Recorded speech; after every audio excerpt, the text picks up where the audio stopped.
विज्ञान भारती क्लास 8 अभ्यासकार पुस्तिका लेसन 30 विद्युत धारा। आज हम इसके वर्कबुक क्वेश्चन को सॉल्व करेंगे। निम्नलिखित ये विकल्प वाले क्वेश्चन है। निम्नलिखित में से कौन सा कथन सही नहीं है? जनरेटर चलाने के लिए डीजल पेट्रोल आदि का उपयोग होता है। शीशा संचायक सेल द्वितीयक सेल का उदाहरण है। विद्युत काट करते समय रबड़ के दस्ताने पहनने चाहिए। अमीटर परिपथ में समांतर क्रम में जोड़ा है। इसका फोर्थ है, यहाँ पर इस श्रेणी क्रम में जोड़ा जाता है, इसलिए ऑप्शन सही नहीं है। निम्नलिखित में कौन कौन से विद्युत धारा के ऊष्मीय प्रवाह के उदाहरण है? बल्ब, अमीटर, विद्युत प्रेस, विद्युत हीटर। इसमें 1, 2 और 4 तीनों ऊष्मीय प्रवाह के उदाहरण हैं। किस वैद्युत उपकरण में धन और ऋण का चिन्ह नहीं होता है? कुंजी में। निम्नलिखित में से किस सेल को पुनः आवेशित किया जा सकता है? ये तीनों से उस सेल के उदाहरण है, इसलिए इनको नहीं आवेशित किया। ये द्वितीयक सेल के उदाहरण है, शीशा संचायक सेल। तो इसका ऑप्शन होगा फोर्थ। खाली स्थान भरिए। पावर स्टेशन से प्राप्त विद्युत धारा दृष्ट धारा होती है। किसी सेल में रासायनिक ऊर्जा विद्युत ऊर्जा में रूपांतरित होती है। इस क्रिया को सेल का निरावेशन कहते हैं। जनरेटर में यांत्रिक ऊर्जा विद्युत ऊर्जा में परिवर्तित होती है। समान बल्ब का फिलामेंट टंगस्टन का बहुत पतला तार होता है। विद्युत परिपथ में फ्यूज तार को मेंस के श्रेणी क्रम में जोड़ते हैं। निम्नलिखित चित्र में बने संकेत किस वैद्युत उपकरण के बॉक्स में उपकरण का नाम लिखिए। ये धारा नियंत्रक के हैं। अमीटर, कुंजी, विद्युत बल्ब, प्रतिरोध तार, विद्युत सेल और एक बैटरी का है। निम्नलिखित के लिए एक शब्द भरिए। ऐसी युक्ति जो रासायनिक ऊर्जा को विद्युत ऊर्जा में बदलने के लिए प्रयुक्त होती है उसे विद्युत सेल कहते हैं। ऐसी युक्ति जो विद्युत परिपथ को ऑन या ऑफ करने में प्रयुक्त होती है उसे मेंस या कुंजी कहते हैं। ऐसी युक्ति जो विद्युत ऊर्जा को प्रकाशीय ऊर्जा में बदले बल्ब। ऐसी युक्ति जो विद्युत ऊर्जा को चुंबकीय ऊर्जा में बदलने में प्रयुक्त है मीटर या वोल्टमीटर, मीटर और वोल्टमीटर दोनों। ऐसी युक्ति जो विद्युत धारा के मापन में प्रयुक्त है उसे विद्युत धारा कहते हैं।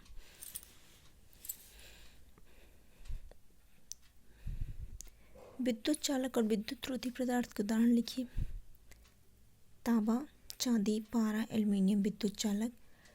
रबड़, लकड़ी, कांच, सूखा कपड़ा विद्युत रोधी। टॉर्च, रिमोट, घड़ी में लगने वाले सेल और बस कार इन्वर्टर के सेल में किनको पुनः आवेशित किया जा सकता है? बस कार इन्वर्टर के सेल को पुनः आवेशित करते क्योंकि ये द्वितीयक सेल है। रमेश एक विवाह समारोह में गया। वहाँ विद्युत आपूर्ति न होने की दशा में विद्युत उपकरण चलाने के लिए जिस यंत्र का प्रयोग किया जाएगा उसे क्या कहेंगे? उसे जनरेटर या जनरित कहेंगे। ईंधन के रूप में यंत्र में क्या प्रयोग करते हैं? इसमें डीजल, पेट्रोल, मिट्टी का तेल आदि प्रयोग करते हैं।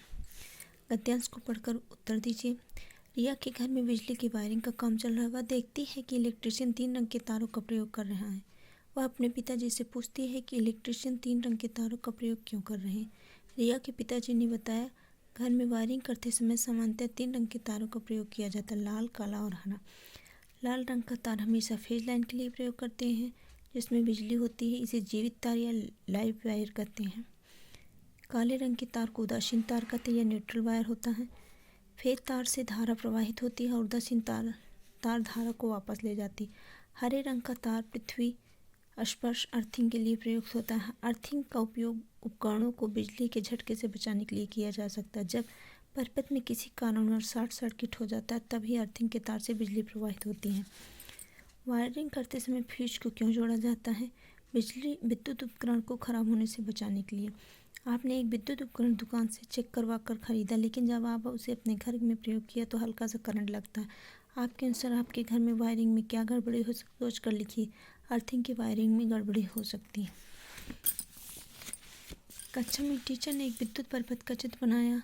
विद्यार्थी आवाशा ने अपनी पुस्तिका में विद्युत परिपथ का नामांकित चित्र बनाया। आप बताइए किस विद्यार्थी के परिपथ में विद्युत बल्ब प्रकाशित होगा? विद्यार्थी से, क्योंकि इसमें कुंजी जुड़ी है। सोचिए क्यों? फ्यूज तार टिन और तांबे की मिश्र धातु का बना होता है। प्रत्येक विद्युत परिपथ में एक कम गलनांक वाले मिश्र धातु के तार के टुकड़ा का प्रयोग करते हैं। यह फ्यूज तार का टुकड़ा विद्युत रोधी आकार के कारण कटआउट में लगाया जाता है। आधार के कारण कटआउट में लगाया जाता है। जब तेज विद्युत धारा बहती है तो फ्यूज पिघल जाता है और धारा प्रवाह रुक जाती है। विद्युत बल्ब या ट्यूबलाइट में वायु को पूरी तरह निकाल कर अक्रिय गैस भर देते हैं।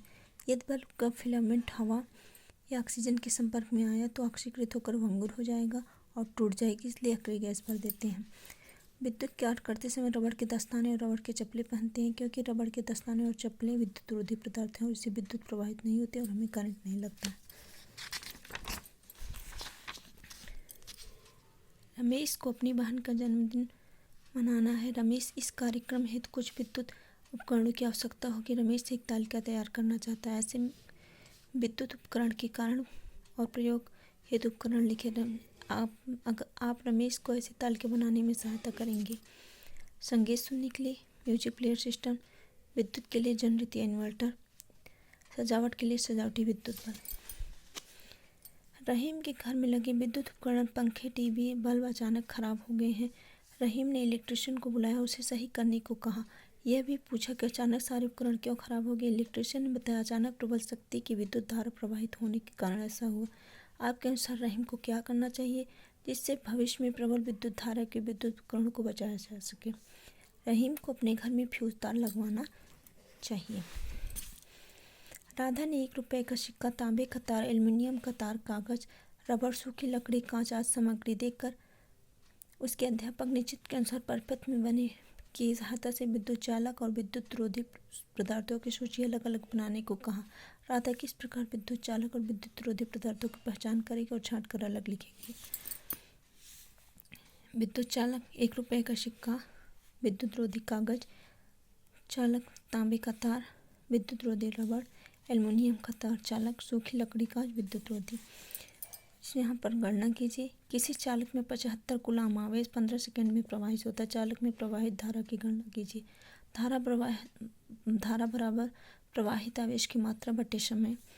Q बराबर 75 कूलाम, समय T 15 सेकंड, I बराबर 75/15 हो जाएगा 5 एम्पियर। किसी बल्ब में 120 वोल्ट पर 2 एम्पियर धारा प्रवाहित है। फिलामेंट का प्रतिरोध कितना होगा। प्रतिरोध बराबर विभवांतर बटे विद्युत धारा। 220 वोल्ट अपान 2 एम्पियर बराबर 110 ओम प्रतिरोध। 12 वोल्ट विभवांतर के 2 बिंदुओं के बीच 2 कूलाम आवेश को ले जाने के लिए कार्य की गणना कीजिए। व्यय ऊर्जा बराबर कार्य जूल बराबर विभवांतर बटे प्रवाहित आवेश। 12 × 2 24 जूल। किसी विद्युत बल्ब के तंत्र में 1 एम्पीयर की धारा 10 मिनट तक प्रवाहित होती है। विद्युत परिपथ में प्रवाहित आवेश की गणना कीजिए। आवेश बराबर विद्युत धारा गुणे समय। 10 मिनट में 60 × 10 बराबर 600 सेकेंड। कूलाम में 1 × 600 बराबर 1 एम्पियर × 600 बराबर हो गया 10 कूलाम। हम यहाँ पर इसको सेकेंड में बदलेंगे। ठीक, उसके बाद 1 एम्पियर विद्युत धारा, समय 600 सेकेंड बराबर आ जाएगा 600 कूलम। Thank you.